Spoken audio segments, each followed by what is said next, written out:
na mahal kita. Love, grabe ka! Ano grabe? Ikaw nga yun eh.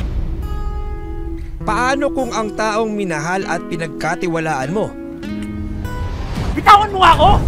Ha? siya palang paulit-ulit na mananakit sa'yo? Ano? Anong ginagawang masama? Wala ha? Ano? Di ba sinabi ko sa'yo na huwag ka sumama kahit kanino? Ganito ang sinapit ng dalaga na si alias Annie sa kamay ng nobyo. Tigil ako sa'yo. Makawala pa kaya si Annie sa tinatawag na cycle of violence? O, tulungan niyo. Sinasaktan ako dito.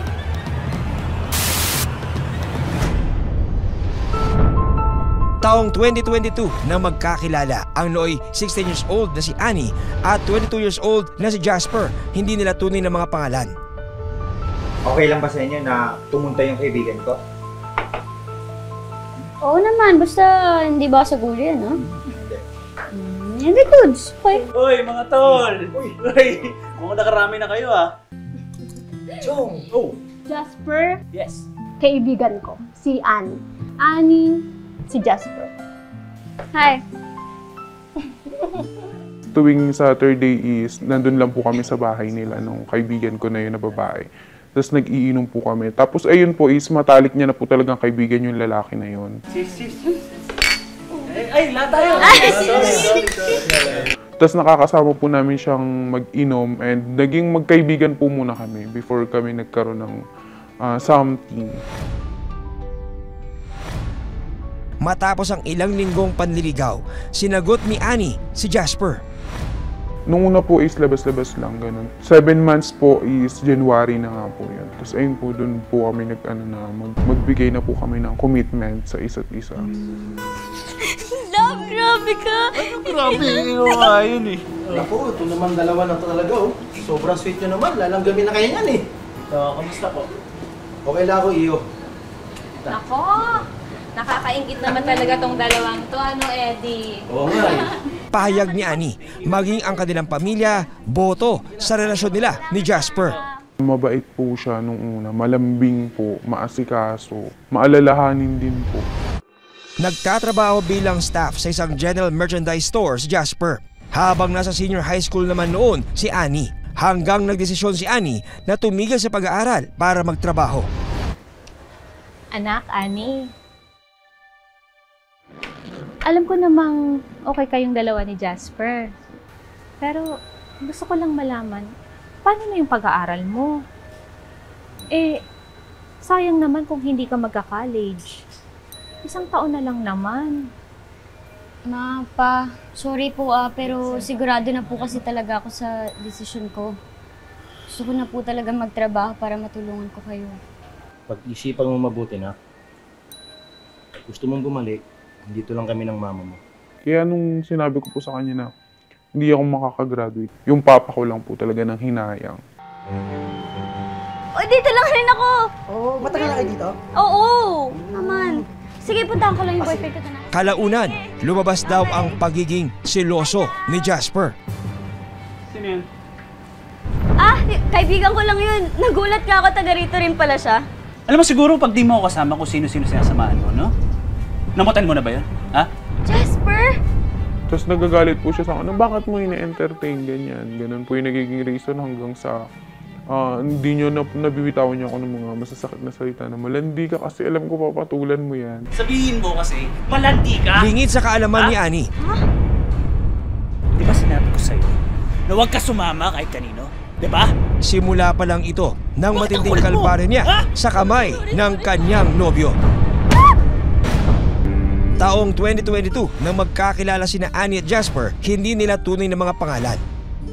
Nung una po is kain-kain lang po sa labas, ganun. Tapos nung nagkaroon na po kami ng something, ganun, lumalabas na po kami as in, nag-check-in na po kami, ganun. Naging maayos ang pagkasama ng dalawa. Ano grabe? Ikaw nga yun eh. O, dito lang rin ako. Sige, puntahan ko lang yung boyfriend ko na. Sige, sige. Okay. Hi, love! Hanggang magsimulang magbago ang trato ni Jasper kay Annie. Kaibigan ko lang yun. Nagulat ka ako, taga rito rin pala siya. Alam mo siguro pag di mo ako kasama kung sino-sino sinasamahan mo, no? Namutan mo na ba yun? Ha? Jasper! Jasper, magtiwala ka sa akin. Kaibigan ko lang yun. Bitawan mo ako! Bitawan mo ako kasi ayoko sa mga malalandi kagaya mo! Ha? Jasper, kaibigan ko lang yun. Ano bang sinasabi mo? Agad din naman daw humihingi ng tawad ang binata. Pasensya na, love, ha? Nandilim lang yung paningin ko. Kasi akala ko gagawin mo rin yung ginawa na ex ko. Pero hindi ako naniniwala sa kanya. Niloko niya rin ako nun. Kaya alam ko na hindi ko anak yun. Love, pwede ba magtiwala ka sa akin? Hindi kita lolokohin at iiwan, ha? Pero simula pa lang pala ito ng mas matinding pagdadaanan ng dalaga sa kamay ng kasintahan. Hanggang pati mga kaibigan nila, pinagseselosan na rin daw ng nobyo. Oh, girl, ano problema? Si Jasper kasi galit. Hindi niya yata nababasa yung message ko. Pinakatumatak po sa akin, dead bat po yung phone ko, hindi niya po ako makontak. Tapos yung mga friend ko po is nagkaayaan po na mag-inom sa GC. Gamit niya po yung account ko. Tapos sabi niya na sinabi niya na, oy, huwag niya inaaya si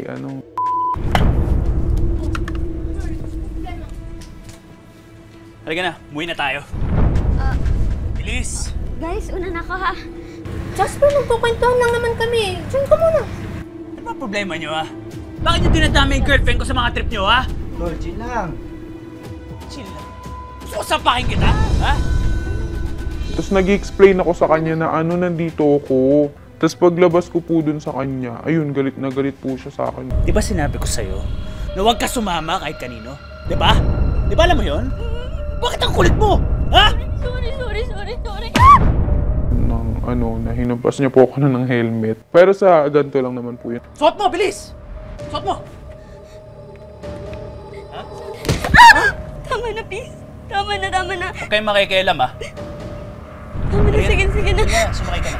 Bilis, sumakay ka na. Nagigigil ako, eh. Tapos nung pauwi na po kami, hindi ka talaga mapagsabihan, ganyan, sinasapak niya po ako palikot.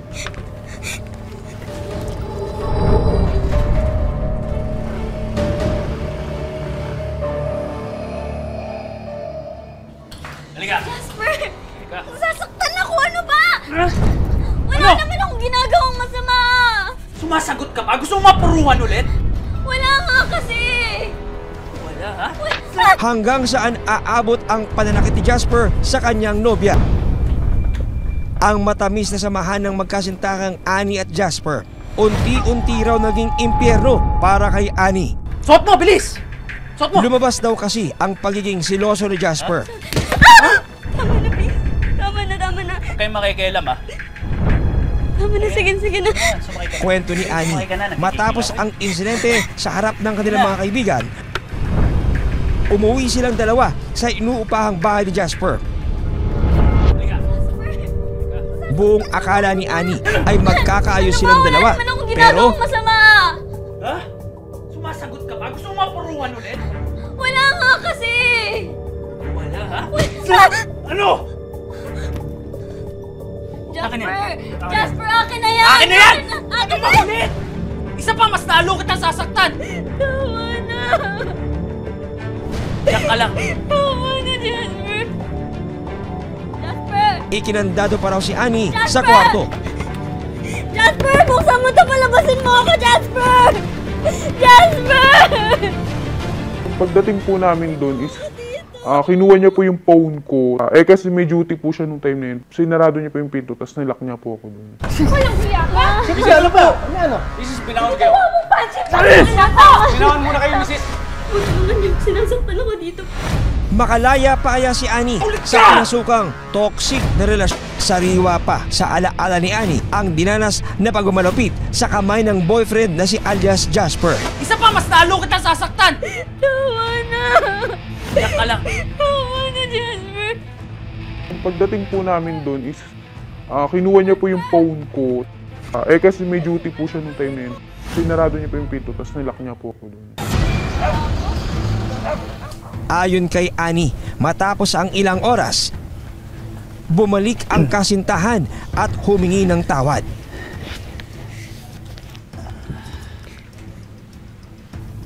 Pasensya ka na. Ayan na yung phone mo. Nagawa ko lang naman yun dahil mahal na mahal kita. At ayoko mawala ka sa akin. After po ng duty niya, ayun po, may dala po siya sa akin na pagkain. Tapos sinusuyo niya ako na nanghihingi siya sa akin ng sorry. Pero huwag mo naman sana akong saktan ng ganito.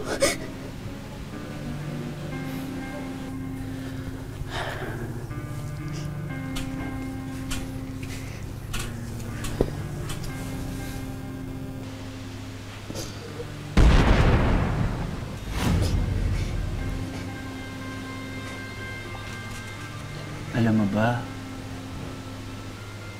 kung bakit kita sinasaktan? Kasi mahal na mahal na mahal kita. Sana maintindihan mo. Ayun po, sabi niya, sorry na, gano'n. Mahal ko po siya nung time na yun. Mahal din naman kita eh. Pero please, huwag mo na akong saktan ng ganito ulit. Please. Please. Please, huwag na. Oo. Hindi na. Promise. Halika nga dito. Ang lahat ng paghihirap, kinimkim ni Annie at hindi isinumbong sa kanyang mga magulang. Makalipas ang ilang araw, napansin ng nanay ni Annie na si Sylvia. Hindi niya tunay na ba't di pangalan ka pa nagbibi? ang mga sugat at pasang tinamo ni Annie. Ano yan? Patingin nga. Wala tama.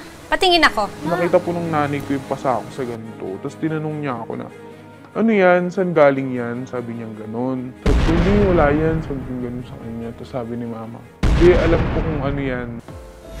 Sino may gawa nito sa'yo? Sabihin mo sa akin. Sa pagkakataong ito, hindi na naitanggi ni Annie ang pananakit na dinanas niya sa kamay ng kasintahan. Si Jasper po. Walang hiyang lalaking yun ah. Ginawa niya talaga yan sa'yo? Tapos ayun, nakwento ko na din po yung nangyari sa amin. Tapos nagagalit na po yung mother ko nun. Ipapabarangay ko yung lalaking yan, sinasabi ko sa'yo. Magbihis ka. Walang hiya ka? Mrs. ano po? Mrs. binawon kayo. Binawon muna kayo, Mrs. Pag-usapan po natin to. Paupo po kayo. Tinanggap ka namin, naging maayos kami sa'yo! Sa barangay, hinarap ng mga magulang ni Annie ang kasintahan. Tita, pasensya na po. Hindi ko na po ulitin. Sorry. Nung araw na yun, hiniling daw ni Sylvia na hiwalayan na ni Annie si Jasper. Nagpabarangay po yung mama ko. Nagpa-blatter po siya nung time na yun. Jasper, huwag mo nang gagawin mo dito ah. Ganito na lang. Payag ba kayo? Simula ngayon, hindi ka na pwede, Jasper, na pumunta sa barangay nila Annie. At ikaw rin, Annie, hindi ka na rin pwede pumunta sa barangay nila Jasper. Aba, dapat lang. Dapat nga dyan makulong eh. Karoon po ng kasunduan na hindi na po niya ako pwedeng puntahan kung nasan ako or hindi na din po ako pwedeng makaapak dun sa barangay nila. Pero sa huli, nanaig pa rin ang pagmamahal ni Annie sa nobyo. Pero bago po magpirmahan dun sa kasunduan na yun, is nangako po yung boyfriend ko nung time na yun na hindi na daw po niya uulitin. And then umiyak din po siya sa mother ko. Pwede bang ibigay mo na sa akin to? Kakausapin ko na lang si Jasper, ma. Promise po, ayusin po namin yung gulo namin. Sige na, ma. Ma. Umayos ka, Jasper ah.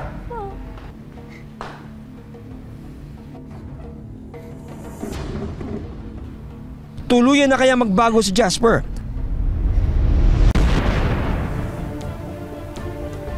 O aabot sa sukdulan ang kanyang kasamaan? Walang hiya ka? Mrs. ano po? Mrs. binawon kayo. Binawon muna kayo, Mrs. Ipinabarangay ng ina ni Annie ang boyfriend na si Jasper dahil sa pananakit nito sa anak. Pero sa huli, naging maayos ang pagkasama nilang dalawa matapos ang insidente. Hanggang taong 2024, na-assign sa Bulacan si Jasper. Ayon kay Annie, nalaman niyang may naging girlfriend sa Bulacan si Jasper. Akala ko ba okay na tayo? Ano tong naririnig ko na may bago ka daw, girlfriend? Ha? Ano ka ba? Wala na kami noon. Tapos na kami noon. Dahil dito, napuno na si Annie at nagdesisyon na hiwalayan ang nobyo. Tumatagal, nagkakaroon po siya ng mga kaibigan. Yung girl po is pinsan ng boss niya. Alam mo, Jasper, mahal na mahal pa man din kita. Pero dahil sa ginawa mo, block ka na. Binablock ko po siya all social media account ko. Pati po yung number niya na pinantatawag niya sa akin, binablock ko din po. Tapos pag pinupunta niya po ako sa school or sa bahay, hindi ko po siya nilalabas. Makalipas ang ilang buwan, isang mensahe ang natanggap ni Annie. Tila binuhusan ng malamig na tubig si Annie nang makita ang hubad na larawan na ipinakakalat ng dating kasintahan. Nasaktan po kasi sabi ko sa kanya, naturingan pa naman kitang boyfriend. Tapos ganyan yung ginagawa mo sa akin. Tapos sabi niya sa akin na, dali mo kasi ko iwan eh. Kaya gumawa daw po siya ng ganong bagay na alam niyang magiging reason para bumalik daw po ako sa kanya. Dahil dito, napilitan si Annie na muling makipag-usap sa kanyang ex-boyfriend. Mo ba kasi ako dinala dito? Tinala kita dito para makapag-usap tayo ng masinsinan. Tapos sabi niya sa akin, gusto ko makasama ngayong gabi. Kung gusto ko lang naman kasi, i-delete mo na yung mga pictures ko tapos huwag mo na ikalat kung kani-kanino. Oo. Buburehin ko yun lahat-lahat. Promise. Ayon kay Annie, April 23, 2024, muli silang nagkita ni Jasper.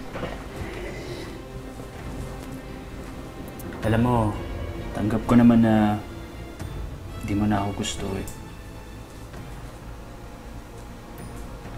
Kaya payag na ako na makipag-hiwalay ka.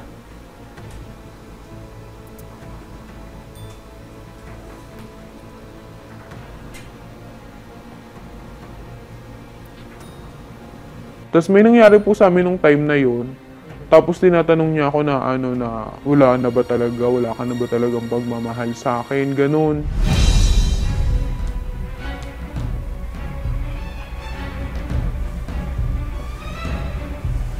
Umaga ng April 24, 2024, kwento ni Annie, nagpaalam na siya sa ex-boyfriend na aalis para pumasok sa trabaho. Maaga pa. Alas 4 pa lang, matulog ka ba? Gago ka, alas 6 na eh! Sa puntong yun, nagsimula na namang magtalo ang dating magkarelasyon. Siguro inaantay ka na nung lalaki mo, no? Ano ba? Layo pa na pupuntahan ko. May pasok pa ako. Sabi niya ganun, hindi ka papasok, dito ka lang. Tapos sabi ko, ano nangyayari sa'yo? Trabaho ako, di ba? Akin na yan! Akin na yan! O sige! Umuwi ka ng ganyan suot mo! Ano ba? Pwede bang irespeto mo naman ako, Ano respeto? Ha? Akin na yan! Akin na nga eh! Ulit ka! Ha? Hindi ka uuwi, subukan mo to, sumusisirain ko to. Ginaganon niya na po ako, lumabas ka ng ganyan itsura mo. Uuwi ka kapag sinabi ko, pwede ka umuwi! Ha? Dito ka lang. Natatakot na po ako. Katabi ko po yung phone operation ng hotel that time. So, ang ginawa ko, inangat ko po yung phone.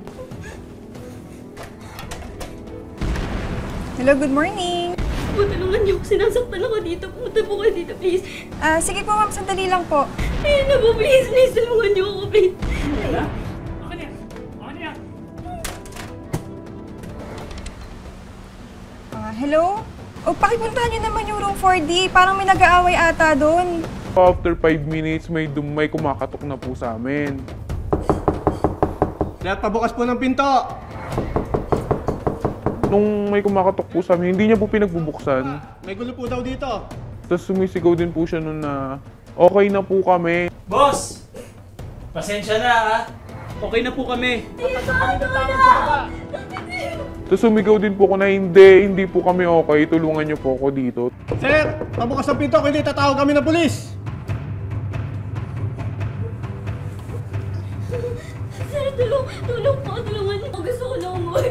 Gusto ko na po umuwi, sir.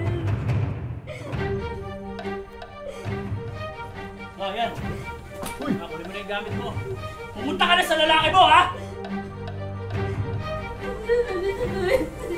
Inalis! Inakala ni Annie na matatapos na ang kanyang kalbaryo matapos ang iskandalong sinapit sa hotel. Ang hindi niya alam, may mas matindi pa pala siyang sasapitin sa kamay ng kanyang dating boyfriend. April 25, 2024, sa gitna ng pamamahinga ni Annie, nakatanggap siya ng ilang mga mensahe mula sa kanyang mga kaibigan. Sinabi ko na, ano ba yan, tawag ng tawag na. Hindi ko po pinapansin, pinapatay ko lang yung cellphone ko. Pagbukas ko ng cellphone ko, ang dami na pong nag-chat sa akin na, "Hoy, ano tong my day mo?" Sabing ganun sa akin. Bakit? Anong nangyari?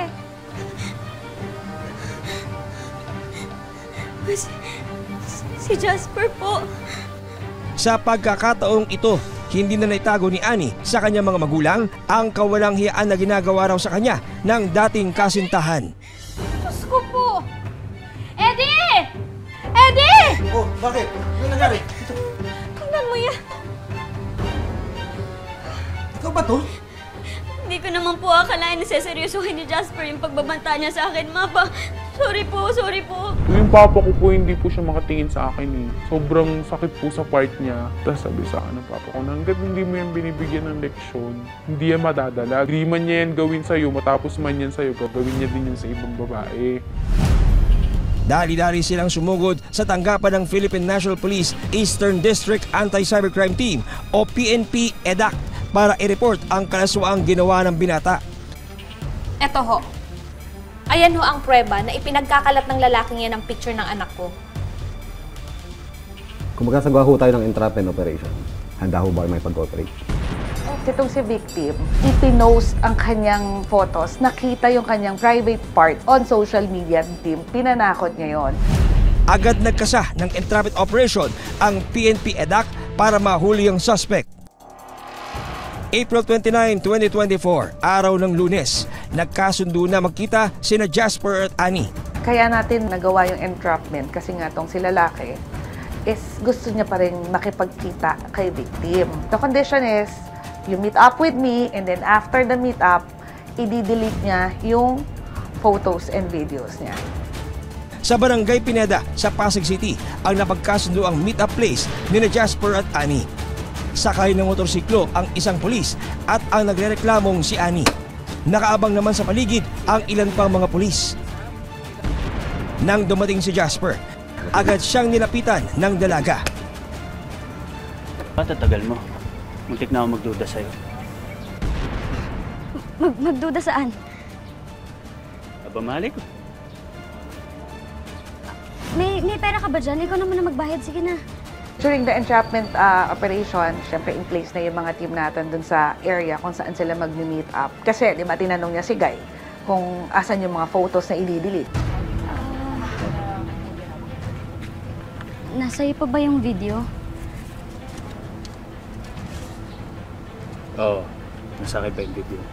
Nung makita na niya, na ipinakita na itong lalaki sa kanya, yung cellphone containing the photos and the videos, doon na niya tinanggal yung yung ponytail niya, which is our sign para i-arrestuhin na yung lalaki. Ano? Kailangan namin sa presinto. Papa. Puro niyo! So, nung inaaresto, medyo nahirapan nga yung mga pulis natin kasi pumapalag siya. Tumatakbo, hinabol pa namin talaga siya. Puro niyo ulit! Ay! Bitawan niyo ako! Bitawan niyo ako! Ay, sa likod!